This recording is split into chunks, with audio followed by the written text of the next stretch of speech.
nakakapagkwento na ako kay Kat ng mga bagay na medyo personal. Sabi ko, parang kasi minsan mararamdaman mo naman talaga sa tao yun eh, na alam mo nang napapalagay na yung loob mo na pagkakatiwalaan mo na siya pag nakakapagkwento ka na ng something na hindi, na mas malalim kaysa dun sa the usual na usapan.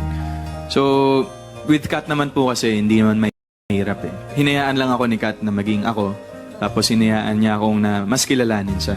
Na walang pumipigil, walang pinipilit. So, kaya naging magaan po yung samahan namin dalawa. Eto, maiksing ligawan versus mahabang ligawan. Alin ang hello at alin ang goodbye?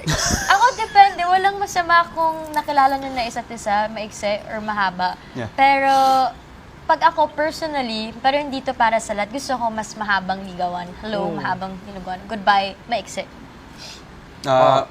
Yun nga po eh, kasi parang mas, yung iba pong mga kakilala ko, nagkaroon ng maiksing ligawan, pero 10 taon na magkasama. And then kasi doon sa matagal nagligawan and naghiwalay din. Pero being... May mga ganun nga, Opo, no? being true blood Pinoy, yung Pinoy culture talaga is hello sa mahabang ligawan, pero goodbye sa maikse. Kasi para mas may time magkakilala. Kakilala.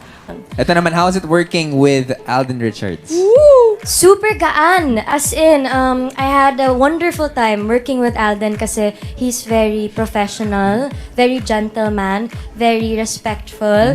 So, thank you, Alden. Alden umami na on cam, na talagang napakabait sa kanya ni Catherine Bernardo. Masasabi nga daw niya na ideal girl niya si Catherine.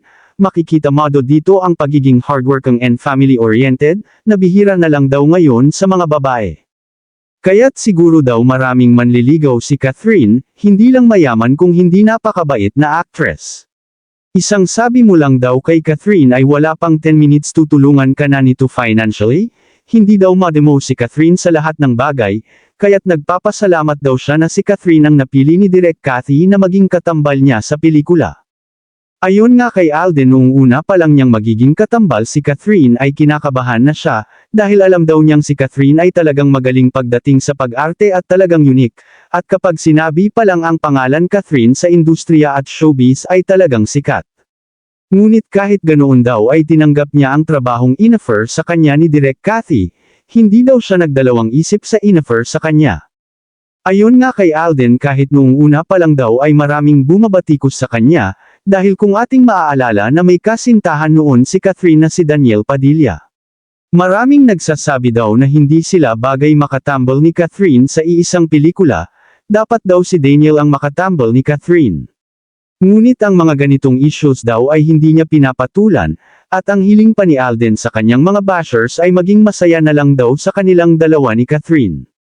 At ngayong hiwalay na ang Kathniel, talagang viral palagi sa social media ang tambalan ngayon nila Alden at Catherine, hanggang Canada ay talagang pinagmamalaki ng mga Pinoy ang Kathden, kaya't panigurado daw magkakaubusan ng tiket, kapag inilabas na ang pelikula nila Alden at Catherine sa Pinas. Dahil ayon nga kay Direk Cathy, sa November ilalabas ang Season 2.